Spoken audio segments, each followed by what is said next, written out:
Aren't you vastly exaggerating her record as a reformer? Take a look. As mayor of Wasilla, she hired a Washington lobbyist and got $27 million in earmarks. And in her less than 2 years as governor, Alaska has asked for $589 million in pork barrel projects.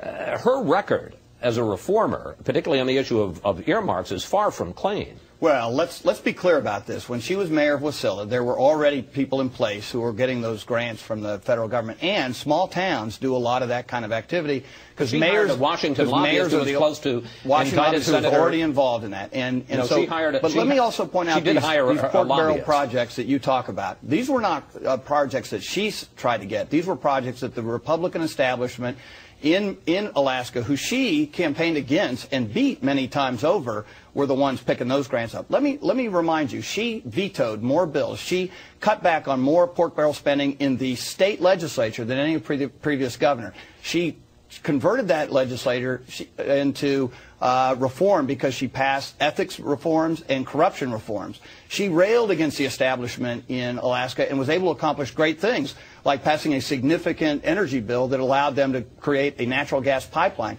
These are all things that a true reformer is able to accomplish. So, you know, I don't disagree with the fact that there were pork barrel projects coming to Alaska, but not from her. Within the state legislature, she beat back those efforts. Wait a minute. First of all, she's not a federal. As governor, Alaska, during her 1.5 to 2 years as governor, Alaska continued to get more federal money for pork barrel projects per capita than any state in the country. And she was. This works better if I get to ask the question. And she supported the bridge to nowhere. And it was only after the federal government dropped it out and killed it, the Congress killed it, that she then opposed it. And in fact, she still got the money for the approach, the ramp to the bridge to nowhere. Congress didn't beat back the bridge to nowhere. I know, but she accepted the money. That funding was in the grant, and she said, I'm not spending that money. And what they did, they took a $500 million bridge and she turned it into a $2 million ferry.